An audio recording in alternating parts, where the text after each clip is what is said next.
আমি ভুল না করে থাকলে রিসোর্টের মালিক আপনি। Right, he is the owner. আপনি তো কথা বলেন কেন? আপনার মালিক কাজ করা হয়েছে, আপনার মালিক কথা বলতে পারে না বোবা? মালিক হচ্ছেন উপর আল্লাহ, আমি শুধু দেখাশোনা করি।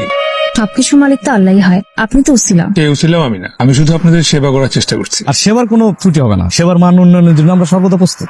আচ্ছা দাঁড়ান, আমি সুচিতা। আপনি? জুই। আমি আরাফাত। এই রিসোর্টের মালিক বস, সবকিছু দেখাশোনা করি আমি। সো যখন যা কিছু লাগবে আমাকে বলতে পারবেন, আমি হাজির হয়ে যাবো। কিছু লাগবে? না না না, কিছু লাগবে না। কতদিনের জন্য আছেন আপনারা?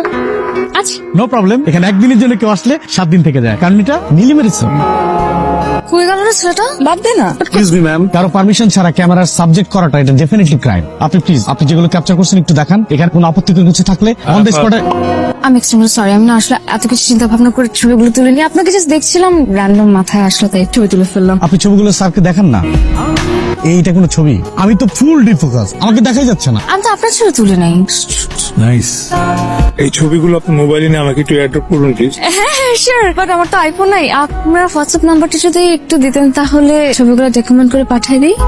থ্যাংক ইউ, আপনি অনেক ভালো ছবি তুলেন। Good morning. কোথায় যাচ্ছেন? এই তো একটু সামনে। আমরা যাচ্ছিলাম। আচ্ছা ঠিক আছে, জানতে হবে। হ্যাঁ না, আসলে বলছিলাম যে আমাদেরকে যদি একটু সামনে ড্রপ করে দিতেন। আপনি কোথায় যাবেন? আপনারা কোথায় যাচ্ছেন? আমরাই তো সামনে যাচ্ছি। ও বা তাহলে তো আপনারা যে সামনে যাচ্ছেন ওটা একটু আগে আমরা নামবো। একটু সামনে গেলেই কোনো হাতির পাল, অসাধারণ দৃশ্য। কোনদিন দেখেছেন হাতি? হ্যাঁ দেখছি, মানে ওদের সাথে আমার অসাধারণ রিলেশন। আমাকে দেখলেই সালাম। হ্যাঁ হ্যাঁ হ্যাঁ, আপনাকে অনেক সম্মান করে দেখছি। আমাদের সামনে কিন্তু অনেক পিছনে ফেলে আসছি, আপনার সামনে কত দূর? তা তো জানি না। আসলে একটা অভদ্র। এই অভদ্র বললি কেন? তোরটা অভদ্র, আমারটা কিভাবে? আমি কিভাবে বলবো? বুঝে নে। উঠেন, আরে উঠেন ম্যাডাম বাদ দেন না। কোথায় যাবেন বলেন এবার। আমরা আপনার তো ঠিকানা যে যাবে ধর সম্ভব সেখানে নিয়ে যাবে। আসলে আমরা তো এখানে নতুন, আপনি টেনশন নেন না, আমরা পে করে দেবো, তাই না? এক্সকিউজ মি ম্যাডাম, আমার স্যারকে আপনি টাকা দিয়ে কিনতে পারবেন। এই আপনার অনেক কথা বলেন, বুঝছেন? আমার চোখে তো পুরো পৃথিবীটাই শুনে। আমি গাড়ি চালাতে থাকি, আর যেখানে নামতে ইচ্ছে করবে আপনি বলবেন। Thank you. কেন? এই যে আমার পছন্দ একটা জায়গায় নিয়ে আসলেন।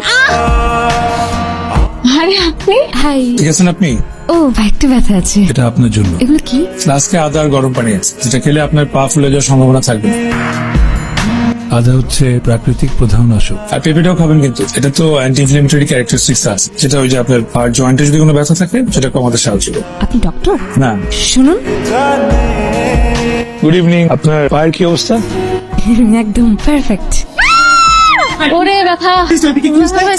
এখানে এখানে কিসে ম্যাম, কিসে? কামড় দিচ্ছে। কোথায় আপনার? কোথায়? না কেন আমাকে কামড় দিচ্ছে? ও, স্যার ওনাকে কেমন?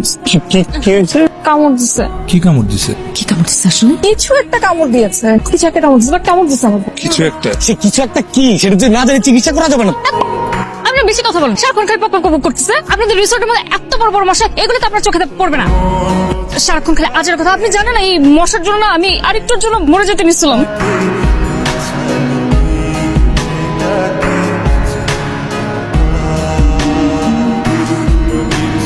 আমি আপনাকে পছন্দ করি। আমি আপনাকে পছন্দ করি। আমার পছন্দটা একটু আলাদা, আমার ভালো লাগাটা আলাদা। আমারটা একটু বেশি আলাদা। ভালো লাগা আর ভালোবাসা দুটো কিন্তু এক জিনিস না। ভালো লাগা থেকেই তো ভালোবাসা হয়। আমার ক্ষেত্রে না, কেন? আমার ভালোবাসা হচ্ছে নীলিমা। নীলিমা রিসর্ট একটা বস্তুতে আপনার ভালোবাসা মিলিয়ে দিচ্ছেন। আপনার কাছে নীলিমা একটা বস্তু, একটা রিসোর্ট, তো আমার কাছে নীলিমা একটা ইমোশনের না, একটা গল্প। কি আপনার পড়াশোনা কেমন চলছে? ভালোই। নাজির সাহেব, আজ থেকে ওর কাজটা সব বন্ধ, ওকে একটা ভালো স্কুলে ভর্তি করে দেবেন। স্যার গরিব মানুষের পোলাপান, কাজ টাজ বন্ধ করলে খাইবো কি কইরা? এখানে 2 লাখ টাকা আছে, আরো যদি কিছু লাগে আমাকে জানাবেন, আমি ব্যবস্থা করবো। ঠিক মতো পড়াশোনা করবো বাবা। এতদিন ধরে আপনি ওর জন্য অপেক্ষা করে আছেন।